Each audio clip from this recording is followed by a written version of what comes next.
Boa noite, igreja, a graça e a paz do Senhor Jesus. Amém? Amém, amém. Alegria muito grande. Podemos estar juntos, para louvar a Deus, bendizer a Deus e também para meditarmos na sua palavra. Convido os irmãos a abrirem suas Bíblias no primeiro livro dos reis de Israel, 19, 1 a 8. Assim nos diz a palavra de Deus. Ora, Acabe contou a Jezabel tudo o que Elias tinha feito e como havia matado todos aqueles profetas à espada. Por isso Jezabel mandou um mensageiro a Elias para dizer-lhe que os deuses me castiguem com todo rigor, se amanhã nesta hora eu não fizer com a sua vida o que fez com a vida deles. Elias teve medo e fugiu para salvar a sua vida. Em Berseba de Judá ele deixou o seu servo e entrou no deserto, caminhando um dia. Chegou a um pé de giesta, ou de zimbro, sentou-se debaixo dele e orou pedindo a morte. Já tive o bastante, Senhor, tira a minha vida. Não sou melhor do que os meus antepassados. Depois se deitou debaixo da árvore e dormiu. De repente um anjo tocou nele e disse, levante-se e coma. Elias olhou ao redor e ali junto à sua cabeça havia um pão assado sobre brasas quentes e um jarro de água. Ele comeu, bebeu e deitou-se de novo. O anjo do Senhor voltou, tocou nele e disse, levante-se e coma, pois a sua viagem será muito longa. Então ele se levantou, comeu e bebeu. Fortalecido com aquela comida, viajou 40 dias e 40 noites, até chegar a Horebe, o monte de Deus. Vamos orar, irmãos. Te agradecemos, ó Pai, te bendizemos, ó Deus, pelos cânticos já entoados, ó Deus, pelo louvor do teu povo, a adoração da tua igreja, como comunidade da fé, família de Deus, que se reúne para louvar e bendizer o teu nome, ó Deus. Te somos gratos pela oportunidade de estarmos aqui hoje e gratos pela palavra lida, pelo registro bíblico que é palavra de Deus e é poderosa para falar aos nossos corações hoje. E por isso te pedimos, ó Deus, fala conosco, ó Pai. Ilumina, Senhor, nossas mentes e corações para que possamos compreender, Senhor, o recado, a mensagem que o Senhor tem para nós nesta noite, ó Deus. E que tua palavra produza vida em nossos corações. É a nossa oração, ó Deus. No nome santo e maravilhoso do Senhor Jesus. Amém, Senhor. Amém. Meus irmãos, as nossas vidas, normalmente, nós adultos olhamos e consideramos assim, elas são cheias de dilemas, de problemas, de lutas, tribulações, contas para pagar, pendências para resolver, metas para cumprir.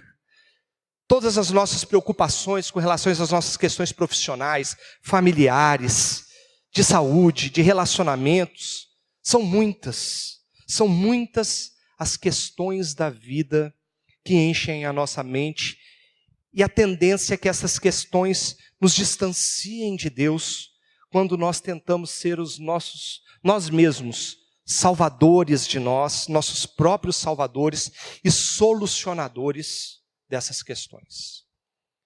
Existem muitas visões teológicas cristãs que pregam que crente de verdade não passa por problema. Você já viu isso?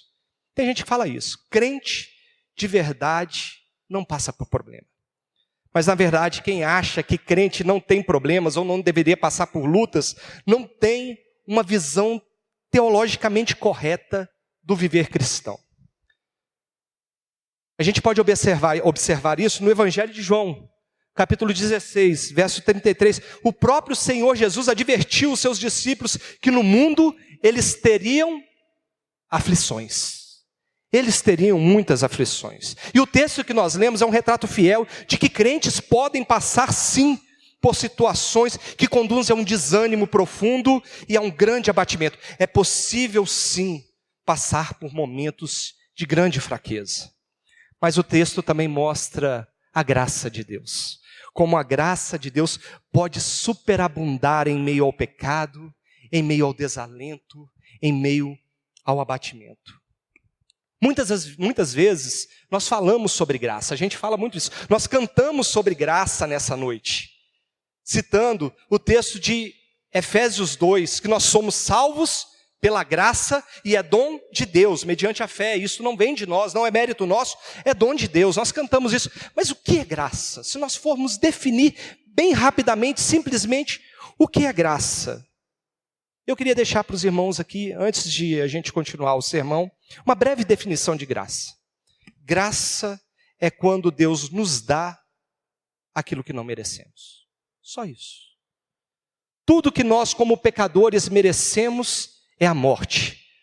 Mas Deus nos dá mais do que nós pedimos, mais do que nós pensamos, mais do que nós imaginamos. Ele nos dá vida, Ele nos dá família, Ele nos dá sustento. Isso é graça de Deus.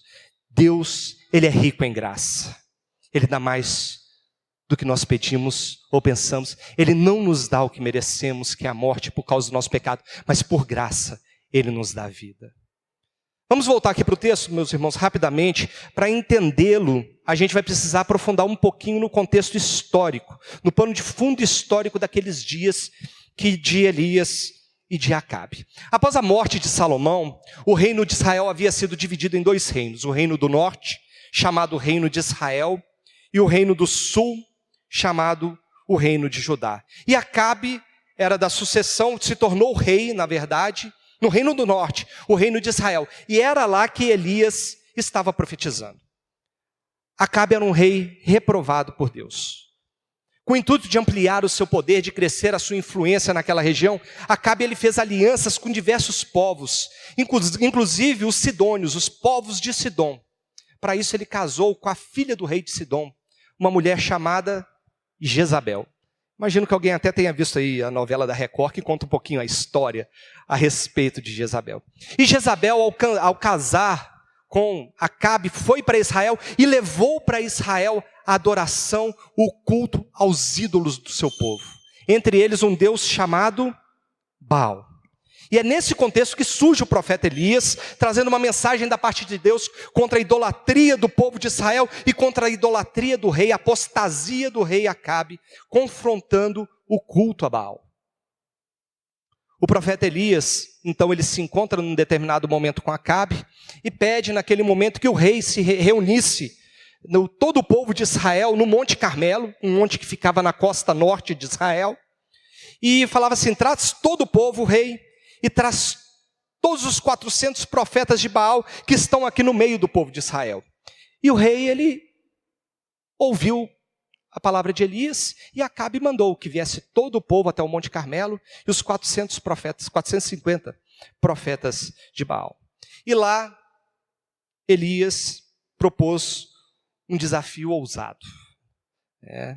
Nós encontramos lá em 1 Reis 18, 23 e 24. Ele disse o seguinte: olha, vamos fazer o seguinte, tragam 2 novilhos, escolham vocês, profetas de Baal, um deles, corte ele em pedaços, ponham sobre a lenha, mas não acendam o fogo. Eu também vou preparar um altar a Deus, ao meu Deus, colocarei o novilho sobre a lenha, prepararei ele, e também não acenderei o fogo da lenha. Então vocês invocarão o nome do seu Deus, e eu invocarei o nome do Senhor Yahvé. O Deus que responder por meio do fogo, esse é Deus. Esse é Deus verdadeiro. Os adoradores de Baal sacrificaram um novilho, clamaram desde a manhã até por volta das 3 horas da tarde para cair fogo do céu. Eles se flagelaram, eles se cortaram com lâminas, com facas, com punhais, como costume que eles faziam, e nada, não havia resposta. Chegou ao ponto de Elias zombar deles, perguntando se Baal estava dormindo, se Baal estava até no banheiro, porque não havia respondido às orações e ao clamor deles. Diante do fracasso dos profetas de Baal, então Elias reconstruiu o altar de Deus que estava no Monte Carmelo, um altar a Deus no Monte Carmelo que havia sido destruído. Ele reconstruiu aquele altar ao Deus verdadeiro, colocou a lenha, cortou o novilho, colocou em cima do ovilho. Então ele pediu para jogar água em abundância por 3 vezes sobre aquele altar. O altar ficou encharcado de água, repleto de água. Então Elias orou. E a palavra de Deus diz que no mesmo instante o fogo do Senhor caiu do céu. E o fogo consumiu completamente o altar. O fogo consumiu completamente o holocausto, a lenha, as pedras, o chão, e secou totalmente a água que havia sido derramada sobre o altar. naquele dia, o povo de Israel olhou e exclamou: só o Senhor é Deus. Só o Senhor Yahvé, o Deus da aliança, o Deus de Israel, só Ele é Deus. E Deus executou o juízo sobre os 450 profetas de Baal que foram mortos à espada naquele dia. No texto que nós lemos, o verso 1 em diante, a rainha Jezabel tomou conhecimento de tudo que havia acontecido. Então, diante daqueles fatos, ela mandou um mensageiro para Elias: olha, Elias, daqui 24 horas, até amanhã de manhã, eu juro pelos deuses, os deuses que eu sirvo, que Jezabel servia, que vai acontecer a mesma coisa com você, o que aconteceu com os profetas de Baal. Elias se encheu de medo. Elias, ele se encheu de pavor. Naquela situação, ele partiu, temendo perder a vida, e foi para o reino de Judá, para o reino do sul. Ele deixou o reino de Israel, ele partiu do norte e foi para o sul de Israel. E é interessante a gente observar como que Elias, ele não temeu 450 homens, mas temeu a ameaça de Jezabel. Ele não temeu o rei Acabe, que estava o rei Acabe, na presença dos 400 profetas de Baal. Ele matou os 400 profetas de Baal, ele desafiou o rei Acabe, ele não temeu o rei Acabe, não temeu os profetas de Baal, mas temeu a palavra de Jezabel. Ele sabia quem mandava em casa, Ali quem mandava era Jezabel, não tinha conversa. Então, a palavra de Deus diz que Elias percorre 150 quilômetros até uma cidade de Judá, no sul, chamada Berseba, no reino de Judá. E ele deixa o seu servo naquele lugar. E depois ele segue caminhando ainda mais um dia pelo deserto. Ali era o comecinho, a parte norte do deserto do Negueb. E Elias, então, ele vai seguindo por um dia no deserto. Elias estava exausto. Elias, ele estava tomado de medo, ele estava desanimado, ele não tinha mais forças, mesmo tendo testemunhado tudo que Deus havia realizado, tudo que Deus havia feito, os milagres, o poder de Deus, o fogo caindo do céu. Mesmo assim, Elias estava abatido. E Deus, de uma forma amorosa, ele demonstraria a Elias, naquele momento, a sua graça. E esse é o tema da nossa meditação nessa noite. As manifestações da graça de Deus nos nossos momentos de fraqueza. Como Deus manifesta a sua graça em meio à nossa fraqueza. E a primeira manifestação da graça de Deus se dá quando reconhecemos a nossa própria insuficiência. A graça de Deus se manifesta quando reconhecemos a nossa própria insuficiência. Vamos para o verso 4? Vejamos o que o verso 4 diz e o iniciozinho do verso 5. E entrou no deserto caminhando um dia, chegou a um pé de giesta, sentou-se debaixo dele e orou pedindo a morte. Já tive o bastante, Senhor, tira a minha vida. Não sou melhor do que os meus antepassados, do que os meus pais, em outra tradução. Depois se deitou debaixo da árvore e dormiu. Depois de deixar o seu servo na cidade e de caminhar para o deserto, Elias, ele acha... A palavra de Deus, quando a gente olha lá no hebraico, ela diz isso. É como se fosse o único arbusto que havia em toda a região. Não havia outra árvore, não havia outro arbusto, não havia outro lugar de sombra, senão aquele que Elias se assentou debaixo dele. E ele então começa a orar, a conversar com Deus. Senhor, cansei de tudo. Não dá mais, já deu, para mim já chega, pode tirar a minha vida. Eu não dou conta de passar pelo que eu tenho passado. E Elias chegou ao ponto de se comparar aos patriarcas de Israel. Quando fala que os antepassados, os pais, ele está se referindo aos patriarcas, Abraão, Isaac, Jacó, os homens da antiguidade que guiaram, anteriores a ele, que guiaram Israel, Moisés, aqueles homens que eram referência na história de Israel. E ele diz, olha, eu não sou melhor do que eles para carregar uma responsabilidade tão pesada e tão grande de conduzir o povo de Israel ao arrependimento e ainda por cima ser perseguido por Jezabel. Elias já não era capaz, naquele momento, de expressar a mesma fé que ele havia expressado até então. Ele estava muito abatido. E eu tento me colocar no lugar de Elias. Eu tento me colocar no lugar dele para tentar, de alguma forma, compreender o sentimento dele. Ele viu o fogo do céu cair diante do todo o povo. Ele viu o povo reconhecer que só Deus era o Senhor. E ele pensou, eu imagino que ele deve ter pensado, eu pensaria, natural, agora Israel se volta para Deus. Agora Israel se converte. Agora o coração de Acabe, o coração de Jezabel, abandonam os deuses falsos, abandonam Baal, e eles vão se voltar para o Deus verdadeiro. Mas as expectativas foram frustradas. As minhas expectativas lendo isso foram frustradas. Isso não aconteceu. Eu imagino que Elias ele se sentia fracassado. Eu imagino que ele não via mais sentido em tudo que Deus havia feito por meio da vida dele até aquele momento. O clamor de Elias, meus irmãos, parece demonstrar que ele estava levando sozinho todo o fardo do trabalho de profeta, do ofício de profeta. Ele parecia acreditar que ele era o centro da questão, que aquilo dizia respeito somente a ele, e que ele que estava desamparado, que ele estava, abandonado. Havia um sentimento de autocomiseração, de uma pena própria muito grande nas falas de Elias. Ele parecia acreditar que ele tinha realizado aquilo tudo sozinho.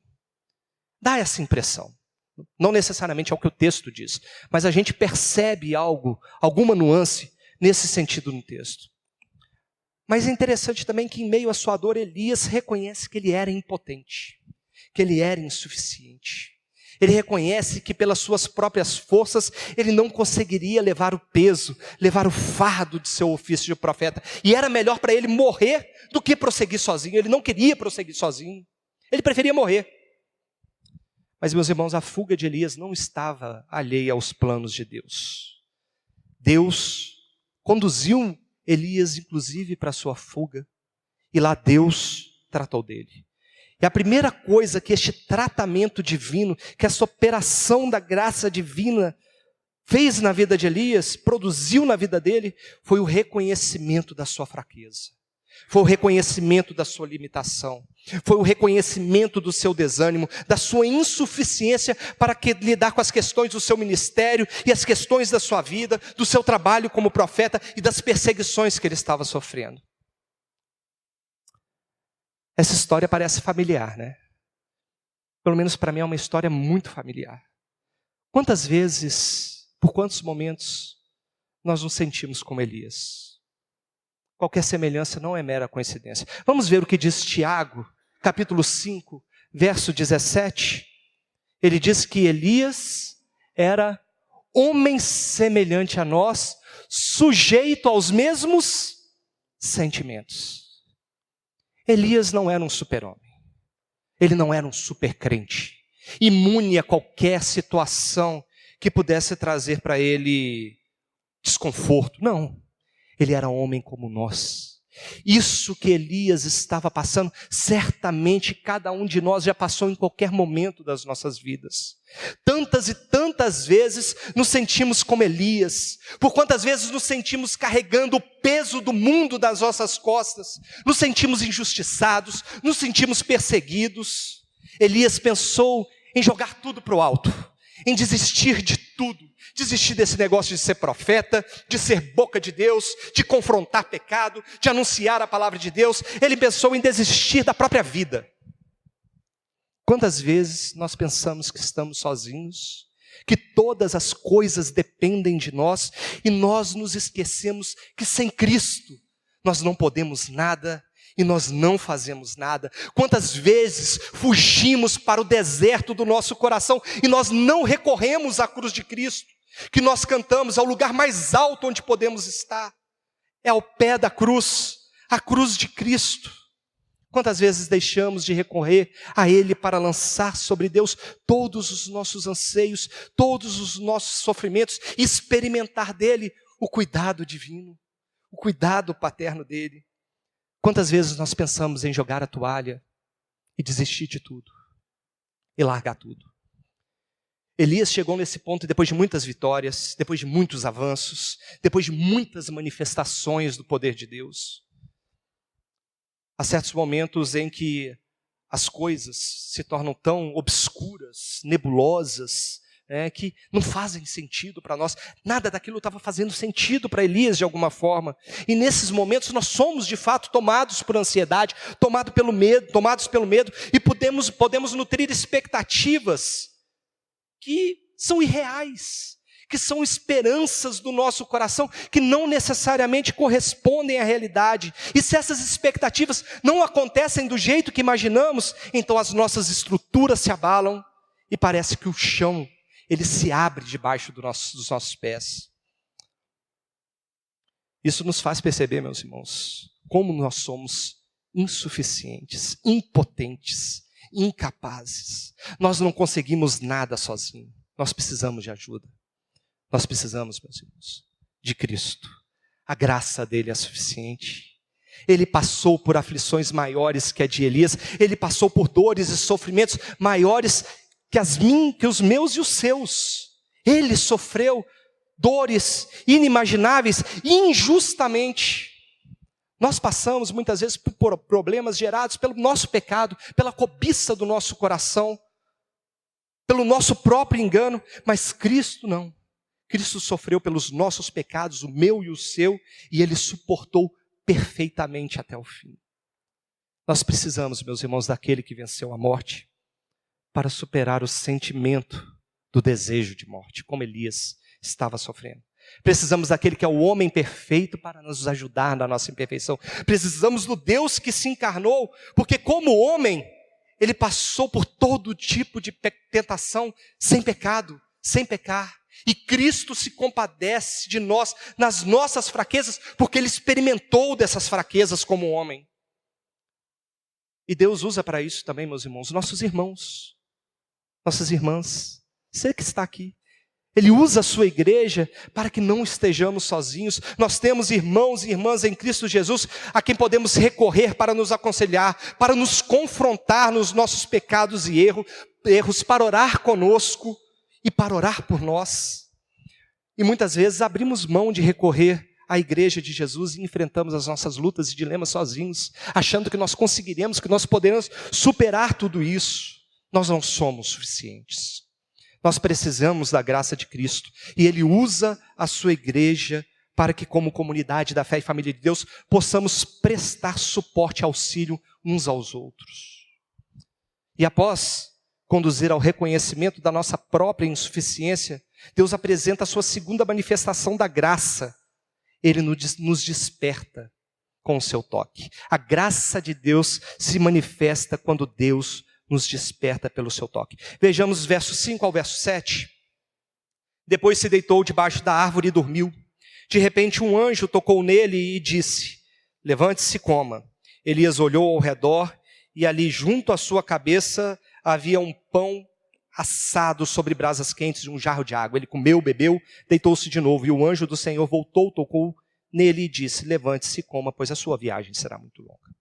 Embora Elias reconhecesse a sua insuficiência, ele ainda continuava ferido e desanimado, fraco, exausto. Ele se deitou debaixo da árvore e dormiu.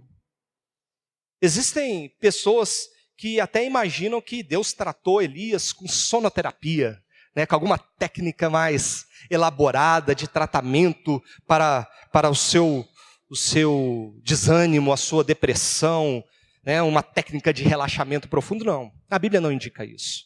Pelo texto, a percepção que se tem é que Elias insiste em dormir para não ter que encarar a vida, para não ter que encarar os problemas, para não ter que encarar a sua missão. Ele se deita e dorme por 2 vezes.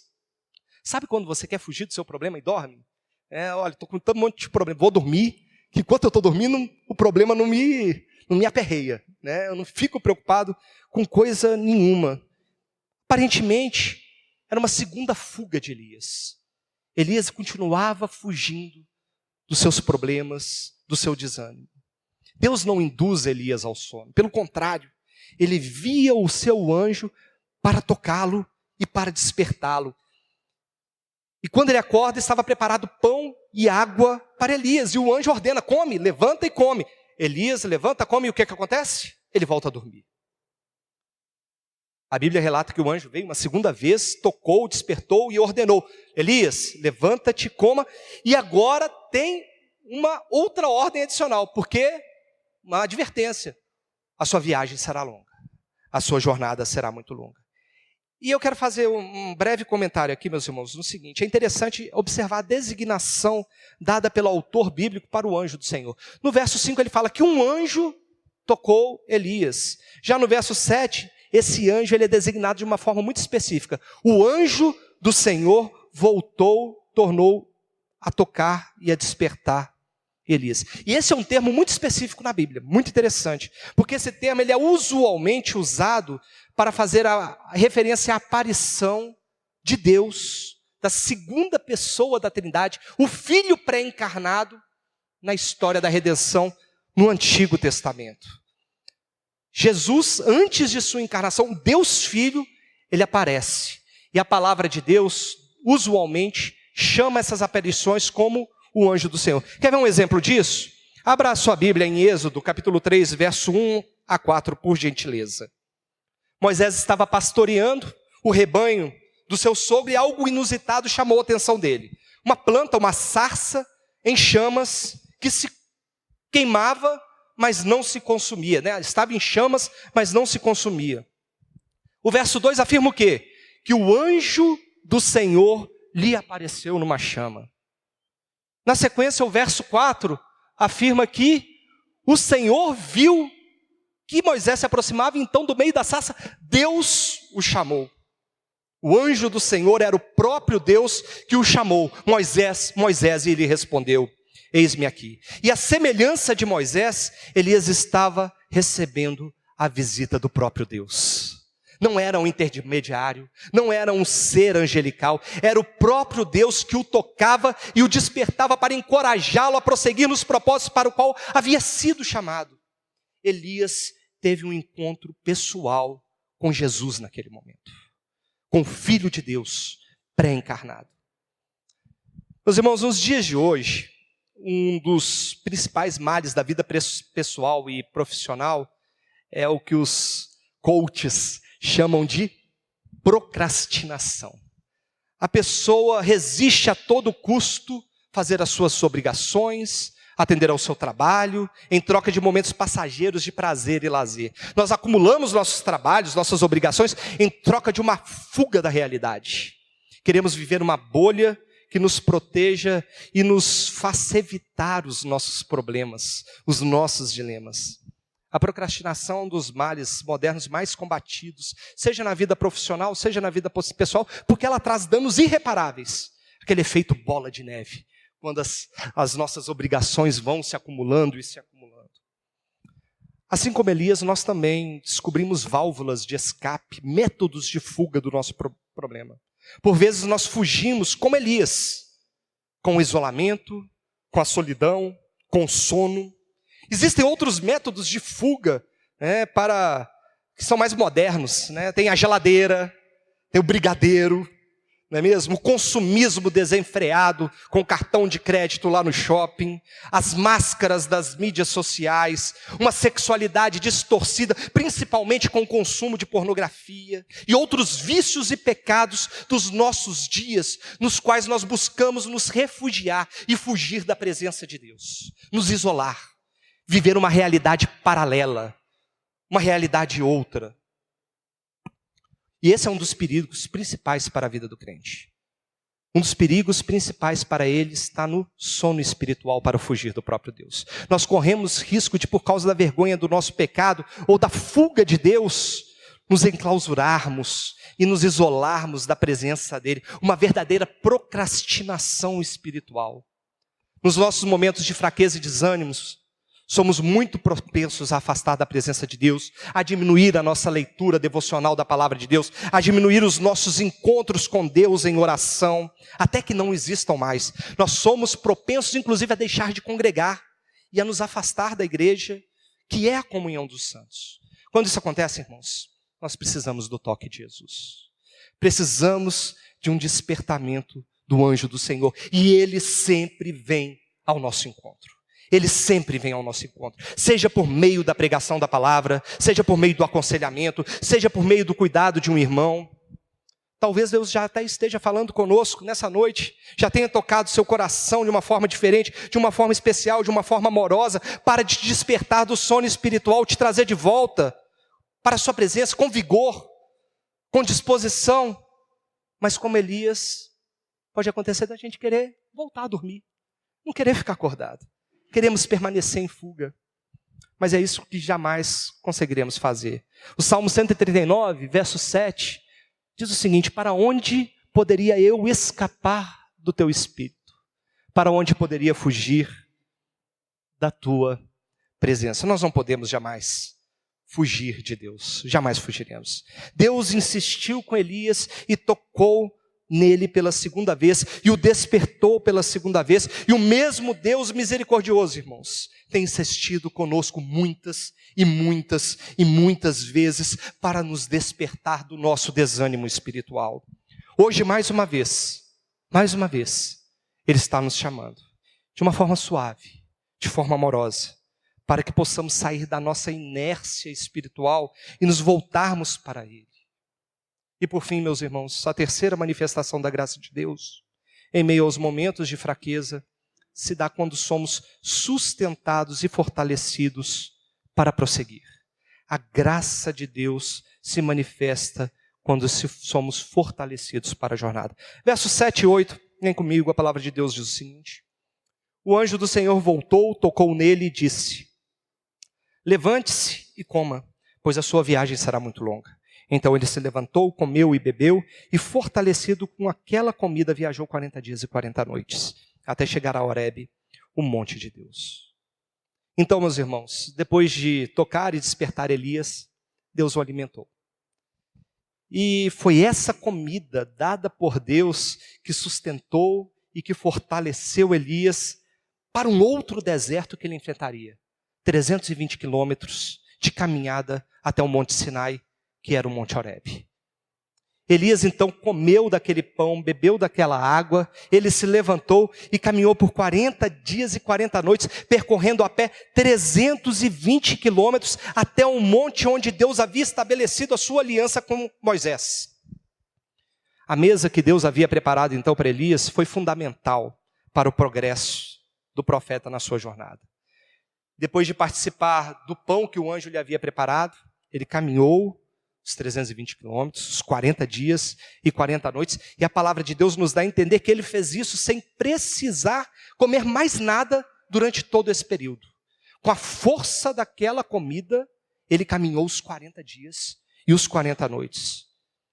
E se os irmãos depois observarem, continuarem lendo, depois os irmãos podem ler em casa, eles vão ver que Elias presenciou o poder de Deus mais uma vez, de uma forma formidável, e Deus comissionou Elias para tantas outras tarefas fundamentais para a vida política e espiritual da nação de Israel. Depois de reconhecer suas limitações, depois de reconhecer sua insuficiência, e depois de ser despertado por Deus, Elias agora experimenta o cuidado e a provisão de Deus no meio do deserto. Naquele momento o profeta esqueceu o gosto da morte que estava amargando em sua boca. Naquele momento o profeta teve o seu vigor renovado, ele teve a sua fé aumentada, ele descobriu que não bastava ainda. Ele tinha dito para Deus: Deus, chega, já é o bastante. Não, ele descobriu que não bastava, e que Deus não o provaria além daquilo que ele poderia suportar. Deus proveu meios para comunicar e manifestar a sua graça a Elias. Num lugar árido, sem água, sem comida, sem vida, Elias teve à sua disposição uma mesa preparada, comida preparada pelo próprio Deus para sustentá-lo e para fortalecê-lo, encorajando-o a perseverar na sua missão de profeta no reino de Israel. E, meus irmãos, se nós formos olhar para a história, a gente vai ver que Deus fez isso no passado, antes de Elias. A provisão de Deus foi fundamental para o povo hebreu no êxodo do Egito. Em sua jornada pelo deserto, caminhando para a terra prometida, para Canaã, Deus fez chover do céu pão, que os hebreus chamaram de maná. Deus tornou as águas amargas, impróprias para o consumo, em águas doces, potáveis. Deus fez brotar água da rocha. Deus enviou codornas, toneladas de codornas, para alimentar o povo de Israel no deserto. E assim eles caminharam por 40 anos, até chegar a Canaã, a terra prometida. essa história se repete. Elias comeu pão dado por Deus no deserto, e isto lhe garantiu fortalecimento para cumprir sua jornada de 40 dias até Horebe, o monte de Deus.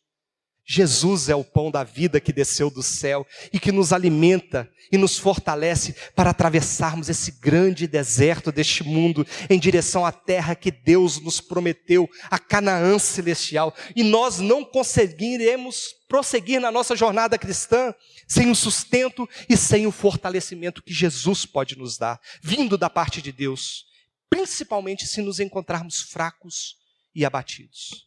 É uma jornada longa que não é fácil. Jesus disse que não seria fácil. O caminho seria estreito, haveria aflições como vimos, perseguições, desamparo, morte por amor a Ele. E a pergunta é, nós estamos dispostos de fato a sofrer todas essas coisas por amor a Jesus? Mas se o caminho não seria fácil, meus irmãos, nós temos um consolo, nós temos uma certeza. Ele prometeu que estaria conosco todos os dias, até a consumação dos séculos. Ele estaria conosco todos os dias, nessa jornada, até chegarmos ao nosso Horebe, até chegarmos ao nosso monte de Deus, ao monte eterno de Deus, o nosso destino final. E para isso Deus usa muitos meios para nos sustentar, para nos fortalecer em meio à fraqueza. São muitas formas que Ele usa para comunicar a sua graça, para que desfrutemos da sua graça e nos conduzir à perseverança. Seja como vimos, alimentados pela palavra, na leitura devocional, na pregação dos cultos, também sustentados pela oração diária, pela manutenção de um relacionamento íntimo e diário com Deus. Mas nós temos que estar atentos que existem outros meios pelos quais Deus nos fortalece. E às vezes nós damos pouco ou nenhum valor a estes meios pelos quais nós desfrutamos a graça de Deus. Elias participou de uma mesa que Deus preparou para ele. Hoje, meus irmãos, nós também participaremos de uma mesa. A mesa do Senhor, a ceia do Senhor. Uma mesa espiritual que Deus preparou para nós. Mas não é incomum nós participarmos da ceia sem compreendermos o seu real significado e a implicação para as nossas vidas. Essa mesa que foi preparada aqui pelos nossos irmãos diáconos, com elementos da vida cotidiana, traz uma promessa muito maior, feita pelo próprio Jesus. Nós nos alimentaremos espiritualmente do corpo de Cristo e do sangue de Cristo. Por meio da ceia, meus irmãos, nós nos unimos a Cristo e nos tornamos participantes de todos os benefícios da sua morte e ressurreição. Por meio dessa mesa, nós anunciamos que Cristo voltará e a nossa jornada chegará ao fim. Este é um meio pelo qual nós somos também sustentados, fortalecidos por Deus para continuar, para prosseguir, para caminhar fortalecidos e encorajados. Portanto, meus irmãos, nós podemos passar por todo tipo de aflição. Podemos passar por momentos de desânimo, de fraqueza, como Elias passou. Mas Deus está agindo em nosso meio. Ele age constantemente para nos encorajar, para revelar a sua graça, para nos fortalecer e nos levar a perseverar na fé, na caminhada, seguindo os passos de Jesus.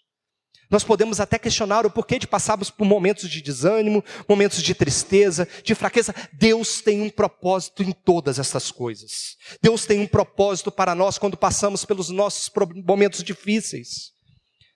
Segunda carta aos Coríntios, capítulo 12, versos 7 a 10, o apóstolo Paulo relata que ele experimentou algo que ele chamava de espinho na carne.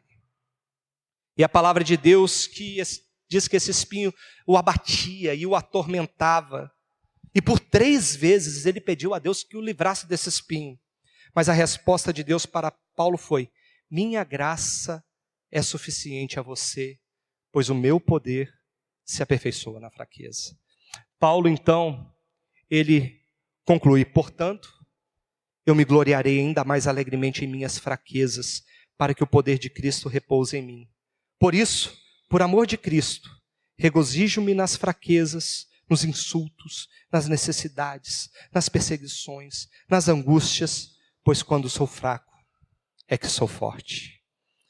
Ele nos encoraja, Deus nos encoraja, quando somos provados e reconhecemos que somos insuficientes e incapazes e que precisamos de Cristo para ser o nosso guia e ajudador.